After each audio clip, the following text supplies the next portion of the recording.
5 സുന്ദരികൾ എല്ലാ ദിവസവും രാത്രി 9:30 നമ്മുടെ സ്വന്തം സൂര്യ TV തീർക്കാൻ.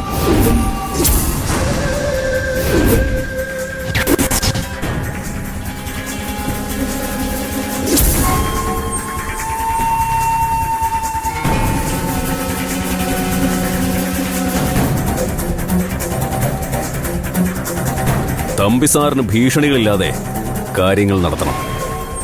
അതിന് ശ്രീകലാമ്മയുടെ ഇടപെടലുകൾ ഒഴിവാകണം. അതൊഴിവാകണമെങ്കിൽ ഇവനില്ലാതാവണം. ഇവനില്ലാതാവുന്നതോടെ ശ്രീകലാമ്മ തകർന്ന് തളർന്നു കിടന്നോളും. അതോടെ മാധവൻ സാറിന്റെ കമ്പനികൾ അത്രയും തമ്പി സാറിന്റെ കാൽച്ചുവട്ടിൽ. അതാണ് കളി.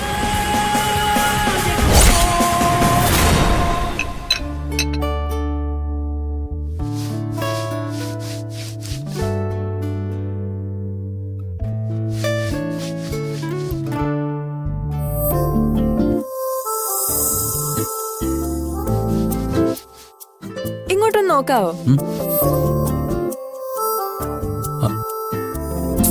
ആ തുണി ഒന്ന് താഴോട്ടിടുവോ? എന്നിട്ടേ ഒന്നിങ്ങോട്ട് നടന്നു വാ. എന്തിന്?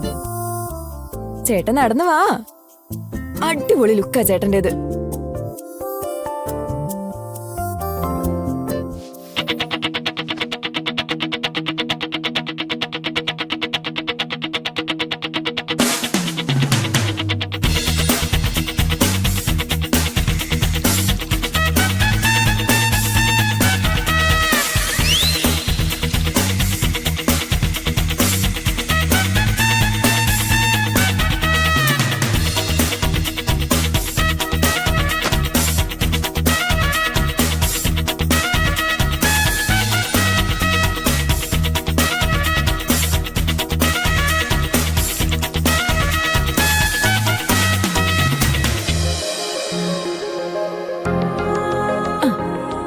റെഡിയാ?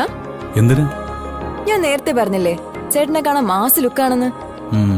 ചേട്ടനെ കാണാനേ റാണ ദഗുപതിയുടെ ഒരു ലുക്കുണ്ട്. ചേട്ടന്റെ കൂടെ നിന്ന് റീൽസ് എടുത്താ ഒറ്റയടിക്ക് ഒരു 300 സബ്സ്ക്രിപ്ഷൻ കൂടും. അതുപോലെ ഫോളോവേഴ്സും വരും. അതനുസരിച്ച് വ്യൂസും കൂടും.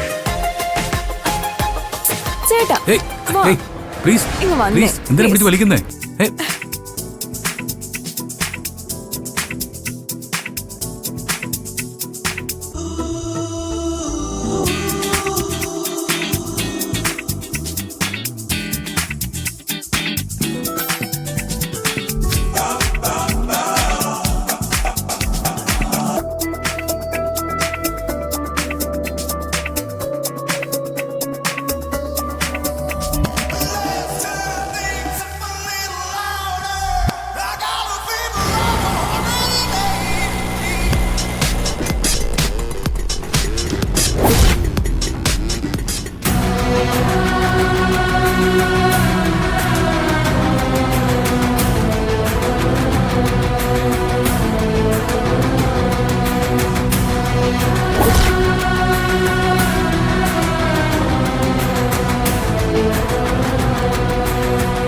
അയ്യോ ചേട്ടാ, തീർന്നിട്ടില്ല. എല്ലാം ഇതുകൊണ്ട് തീരാതിരുന്ന കൊള്ളാം. എന്ത് ചേട്ടാ? എന്ത് പറ്റിയെന്നല്ല, എന്ത് പറ്റുമെന്ന് ചോദിക്കും. ഒന്നും പറ്റാതിരിക്കാണ് ഞാനിപ്പോ തിരക്കിട്ട് പോകുന്നത്. മുതലാളി വന്ന് ഞാനിപ്പോ വരുന്നു പറഞ്ഞത്. ഷെടാ, എനിക്കൊന്നും മനസ്സിലാവുന്നില്ലല്ലോ.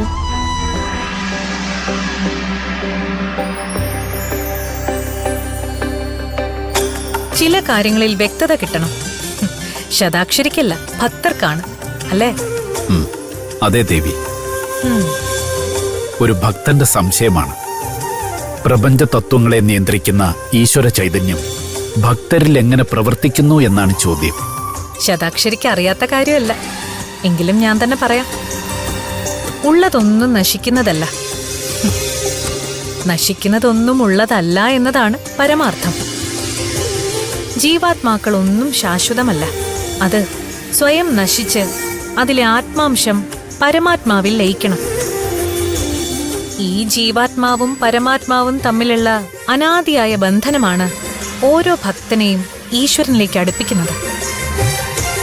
വിനാശമില്ലാത്ത ആ പരമാത്മാവിൽ ലയിച്ചു ചേരേണ്ട ഒരു അംശം മാത്രമാണ് താനെന്ന സത്യം ഓരോ ഭക്തനിലും അബോധപൂർവം നിറഞ്ഞിരിക്കുന്നു.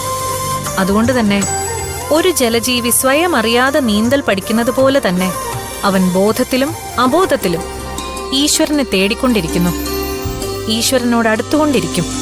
ഇങ്ങനെ ഒരു ഈശ്വരാന്വേഷണത്തിന്റെ ഗുണഫലങ്ങൾ എന്താണെന്നതും അവരുടെ സംശയമാണ്. ഈശ്വരാന്വേഷണത്തിന്റെ ആത്യന്തികമായ ഗുണഫലം ഈശ്വര സാക്ഷാത്കാരം തന്നെയാണ്. ഈശ്വരനിൽ തന്നെ ലയിച്ചു ചേരൽ, അതാണ് ഏറ്റവും വലിയ ലക്ഷ്യം. പക്ഷേ അത് മാത്രമല്ല, ഭൗതികമായും ഈശ്വരൻ ഭക്തരിൽ ഇടപെടുന്നു. കുചേലന്റെ കഥ പ്രശസ്തമല്ലേ? ഭഗവാൻ എന്താ ചെയ്തത്? പട്ടിണി കൊണ്ട് വലഞ്ഞ ആ മനുഷ്യന്റെ എല്ലാ ദുരിതവും അകറ്റിയില്ലേ? ആശ്രയിക്കുന്ന ഓരോ ഭക്തനും അഭയം കൊടുത്തുകൊണ്ട് തന്നെയാണ് ഈശ്വരൻ ഭക്തനിലേക്ക് ഇറങ്ങി വരുന്നത്.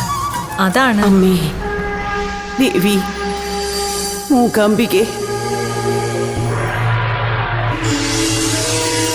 മറ്റുള്ളവർക്ക് ഭാരമാകുന്ന ഈ ജീവിതം എങ്ങനെയെങ്കിലും ഒന്ന് അവസാനിച്ചാൽ മതിയായിരുന്നു. വേറൊരു സൗഭാഗ്യവും ഇന്ന് എനിക്ക് അമ്മയോട് ചോദിക്കാനില്ല. ഇതെനിക്ക് മതിയായി. ഞാൻ ഇങ്ങനെ ജീവിക്കുന്ന കാലത്തോളം എന്റെ മകന് സ്വസ്ഥതയും സമാധാനവും ലഭിക്കില്ല. അവന്റെ സ്വസ്ഥതയ്ക്ക് വേണ്ടിയാ ഞാൻ അമ്മയോട് അപേക്ഷിക്കുന്നത്. ദേവി, ഒരുപാട് പ്രാർത്ഥനകളൊന്നുമില്ല. ഒരു പ്രാർത്ഥന, ഒരേ ഒരു പ്രാർത്ഥന. മറ്റുള്ളവർക്ക് ഭാരമായിരിക്കുന്ന ഈ ജീവിതം ഒന്ന് അവസാനിപ്പിച്ചു തരണം. അതുമാത്രം. അമ്മേ, ദേവി.